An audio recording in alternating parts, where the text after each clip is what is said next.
We praise Allah subhanahu wa ta'ala and bear witness that none has the right to be worshipped or unconditionally obeyed except for Him. And we bear witness that Muhammad sallallahu alayhi wa sallam is His final messenger. We ask Allah to send His peace and blessings upon Him, the prophets and messengers that came before Him, His family and companions that served alongside Him, and those that follow in His blessed path until the Day of Judgment. And we ask Allah to make us amongst them. Allahumma Ameen. Dear brothers and sisters, there's a hadith that so many people have heard. And in fact, two hadiths that I want us to try to connect to each other into a much broader subject. And so the hadiths that I'll narrate to you, most of you have heard these hadiths, but see if you can pay attention to a connection between them. The first hadith is the hadith of Abu Darda radiallahu ta'ala anhu, that he said that he heard the Prophet sallallahu alayhi wa sallam say, دعوة المسلم لأخيه بظهر الغيب مستجابة. The dua of a Muslim for his brother in the unseen, when no one sees him, is an answered dua. عند رأسه ملك موكل. At his head is an angel that's been assigned. كلما دعا لأخيه بخير قال الملك الموكل به آمين ولك بمثل. Every time he makes dua for his brother in good, the appointed angel that is at his head says, Ameen, and for you as well. Ameen, and for you as well. Ameen, and for you as well. It's one hadith that many people have heard. Another hadith is a hadith specifically about our Messenger sallallahu alayhi wa sallam. It's the hadith of Abdullah ibn Amr ibn As radiyallahu ta'ala anhuma, that he said, قرأ رسول الله صلى الله عليه وسلم قول الله عز وجل رب إنهن أضللن كثيرا من الناس فمن تبعني فإنه مني ومن عصاني فإنك غفور رحيم. That the Prophet sallallahu alaihi wasallam read the ayah that, oh Allah, Rabbi innahunna adlalna kathiran min an-nas, verily they have led many people astray. So whoever follows me, then verily he is of me, and whoever disobeys me, then you are the most forgiving and the most merciful. The dua of Ibrahim alayhi salam. وقول عيسى عليه السلام إن تعذبهم فإنهم عبادك وإن تغفر لهم فإنك أنت العزيز الحكيم. If you punish them, then they are your slaves. And if you forgive them, then you are the Almighty, the All-Wise. ثم بكى صلى الله عليه وسلم ورفع يديه وقال اللهم أمتي أمتي. He raised his hands to the sky sallallahu alayhi wasallam after reading those two ayat. And he said, oh Allah, my ummah, oh Allah, my ummah, oh Allah, my ummah. And he continued to repeat this sallallahu alayhi wasallam. فقال الله عز وجل يا جبريل اذهب إلى محمد صلى الله عليه وسلم وربك أعلم فسله ما يبكيك. Jibreel, go to Muhammad sallallahu alayhi wasallam and ask him what is causing you to cry. And so Jibreel alayhi salam comes to him. فأخبره رسول الله صلى الله عليه وسلم بما قال وهو أعلم. And he told Jibreel what he said, and Jibreel already knew what he said. فقال الله يا جبريل اذهب إلى محمد وقل إنا سنرضيك في أمتك ولا نسوءك. Oh Jibreel, go back to Muhammad sallallahu alayhi wasallam and tell him, don't worry, we will please you with your ummah. We will not let you down. We will not disappoint you in regards to your ummah. One of the small subtleties to pay attention to here is that when a person makes dua for their brother, or when a person makes dua for their sister, that Allah subhanahu wa ta'ala involves the unseen angels as you make dua for your brother or sister who is unseen, to then say Ameen and for you. And it is the complete opposite of how we usually mention people when they're not in our presence. How do we usually mention people when they're not in our presence? Bil-ghiba wal-namima. We backbite and we gossip. أَيُحِبُّ أَحَدُكُمْ أَن يَأْكُلَ لَحْمَ أَخِيهِ مَيْتًا. Would one of you like to eat his brother's dead flesh? And the word mayta in particular, dead flesh, the ulama said it has two meanings. That you are killing him when you speak of his reputation, and he's dead because he's not present in the gathering that you're speaking about him. Most of us, when we bring up other people, we eat their flesh, we kill them, and we speak ill of them. And that is where the shayateen, you can imagine if you could see the unseen around you, laugh and snicker, right? Look at him speaking about his brother. Keep going. Throw this too. Say this now too. But the other side of that is when you make dua for other than you, Allah Azza wa Jal involves the malaika. وَهُوَ أَعْلَمُ, and Allah knows best. And Allah doesn't need you to make the dua or the malaika to make the dua for you, because Allah subhanahu wa ta'ala knows best. But Allah Azza wa Jal has an ecosystem that He has created of khayr, of good, versus an ecosystem of evil. For us, the malak that is muwakkal is one of the ordinary angels, and how extraordinary is every ordinary angel. For the Prophet sallallahu alaihi wasallam, it is Shadidul Quwa, Ruhul Ameen, Jibreel alayhi salam, that is assigned to him. For us, maybe you can make dua for one person. The Prophet sallallahu alaihi wasallam is making dua for an ummah and weeping. And here's what I want you to pay attention to. Our Messenger sallallahu alaihi wasallam always uses his dua to pray for other than himself. It's actually remarkably consistent in all of the ahadith. If I started to just cite the ahadith instead of summarize them, it would take me an entire half an hour just to read the hadiths of the Prophet ﷺ making dua for the ummah, making dua for a group of people. But whether it was when the Prophet ﷺ said, Da'awtullah bi thalatha, I made dua for three things. And he made dua that the ummah would not be destroyed by anything external, by an army on the outside, wiped out by an army, or wiped out by a plague. But أَلَّا يَجْعَلَ بَأْسَهُمْ بَيْنَهُمْ, that their misfortune is not found amongst each other. That's the one dua that Allah did not answer. And then on the Day of Judgment, the Prophet ﷺ says that he has that one answered dua, and he has spared it. A Nabi of Allah has that one answered dua. He waits for the Day of Judgment, and he will enter upon Allah subhanahu wa ta'ala jalla jalaluh, and he will fall in sujood. And he said that he would be inspired by Muhammad. He would praise Allah in a way that he can't tell you right now. And he would make a dua that he doesn't know right now. Because Allah subhanahu wa ta'ala, who you call upon, is the one who inspires you on how to call upon him.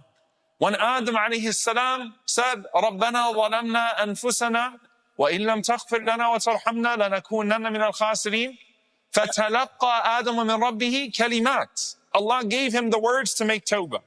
So Allah will give the Prophet ﷺ the words to make dua on that day. And what's he going to make dua for? He'll make dua for his ummah. His shafa'ah is for Ahl al-Kaba'ir min ummati. And then he'll intercede on behalf of the ummah, including the person who has the major sin. And this is what distinguishes him. You see, on the Day of Judgment, even a mother would forget her child. Even a mother would forget her child. The Anbiya of Allah, when they were here, they made dua for other than themselves. رَبِّ اغْفِرْ لِي وَلِوَالِدَيَّ وَلِمَنْ دَخَلَ بَيْتِي وَلِمَنْ دَخَلَ بَيْتِيَ مُؤْمِنًا وَلِلْمُؤْمِنِينَ وَالْمُؤْمِنَاتِ. Right?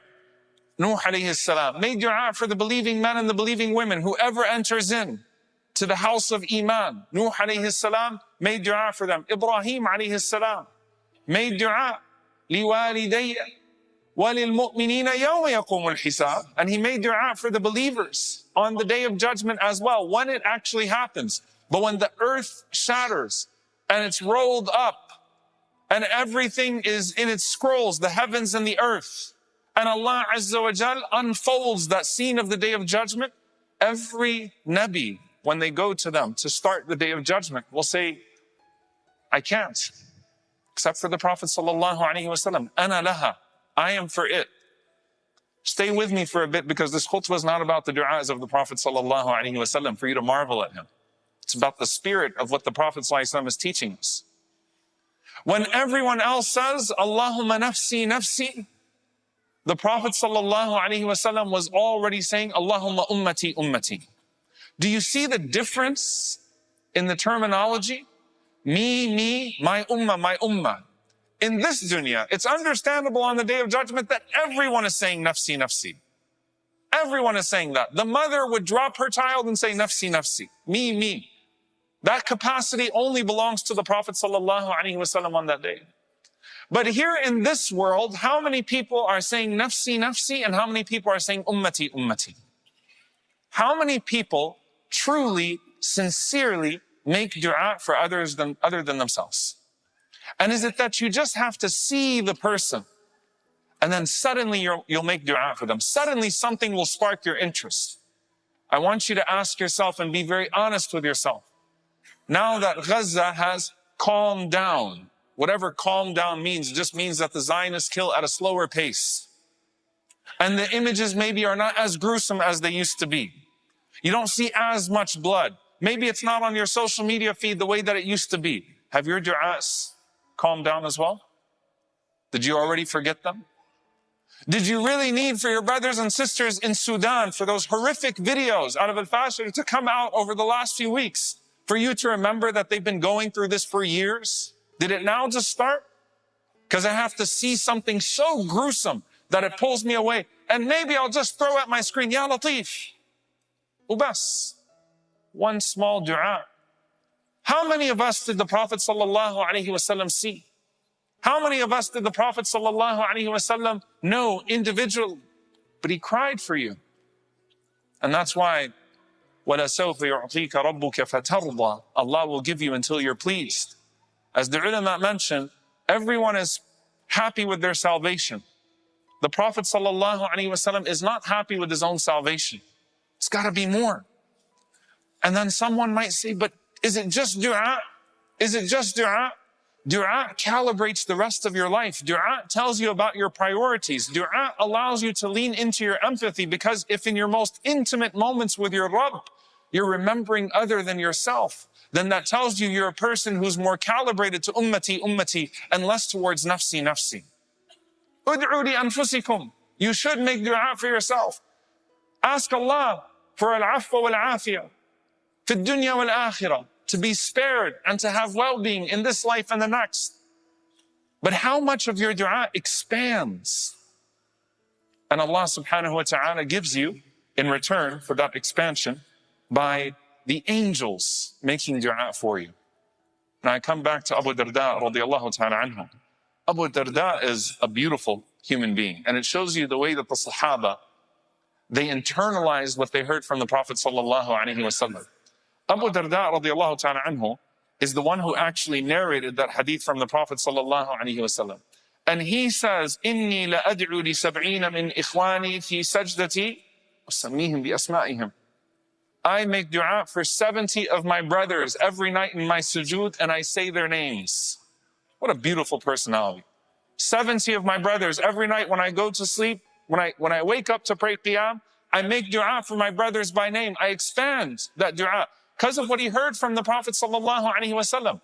But you know, when the Sahaba would give you a number, they gave you the minimum. It's like Imam al-Nawawi rahimahullah says, when the Prophet sallallahu alaihi wasallam mentions that he makes istighfar in a day 70 marra, 70 times. Abdullah ibn Umar radiallahu anhuma said in a single gathering, the Prophet ﷺ would say it over 100 times. They take the minimum. So either 70 as in kathra, as in multiple, more than that, or this is the bare minimum. Darda radiallahu ta'ala anha, the wife. How many of us have bad secrets in the house? The wife. She says that Abu Darda had 360 people that he would make dua for every single night by name. 360 people. Min ikhwanihi fillah. From his brothers for the sake of Allah, that he would make dua for. Bidahr al-Ghayb. He wouldn't call them the next day, say, hey, I made dua for you last night. Yamunnuna alayka, right? to say that, you know, I did this for you and I did that for you and I did that for you. He would privately make dua for 360 people every single night. So she said that one day I asked him, why is it that you make dua for all of these people? And he cited the hadith of the Prophet sallallahu alaihi wasallam.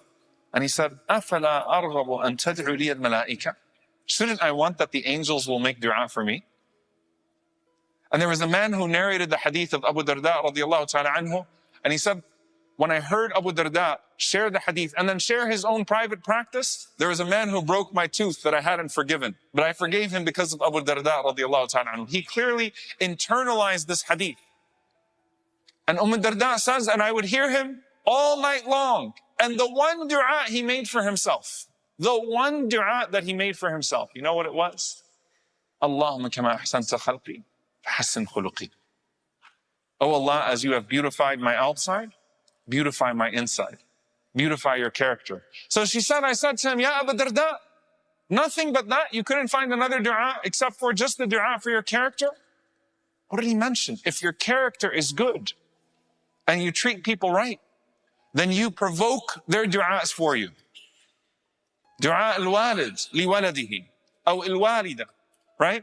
The dua of a mother or a father, or the dua of a stranger, or the dua of a poor person. You don't have to tell them to make dua for you. If you show good character to people, Allah yarda alayk. Make dua for you quickly. You're provoking people to make dua for you. And you know what he said? He said that the believer goes to sleep at night, maghfurun lahu, forgiven while he's sleeping. Yughfar lahu wa huwa na'im. He's being forgiven while he's sleeping. Why? Because while he's sleeping, someone else is remembering him and making dua for him because of his good character.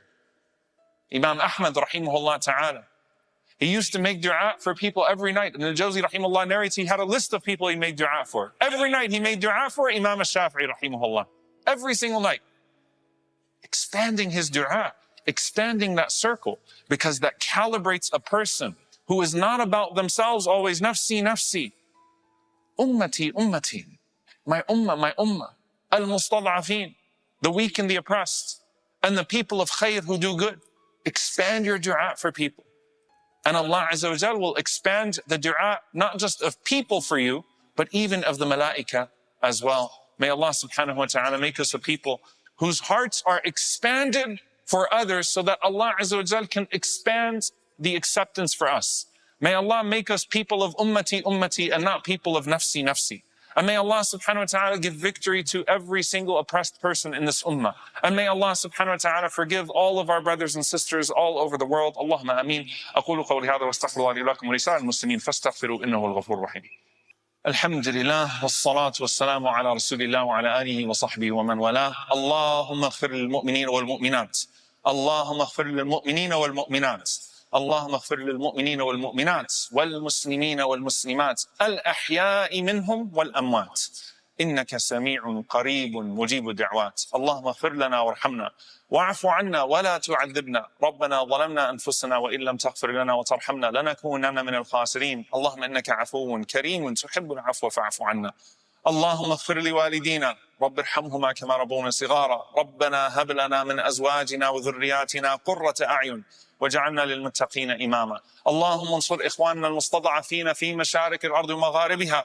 اللهم انصرهم في فلسطين وفي السودان وفي كل مكان. اللهم عليك بأعدائك أعداء الدين. اللهم أرنا في الظالمين عجائب قدرتك. اللهم أهلك الظالمين بالظالمين وأخرجنا وإخواننا من بينهم سالمين. عباد الله إن الله يأمر بالعدل والإحسان وإيتاء ذي القربى وينهى عن الفحشاء والمنكر والبغي يعظكم لعلكم تذكرون. فاذكروا الله يذكركم واشكروه على نعمائه يزد لكم ولذكر الله أكبر والله يعلم ما تصنعون. وأقم الصلاة.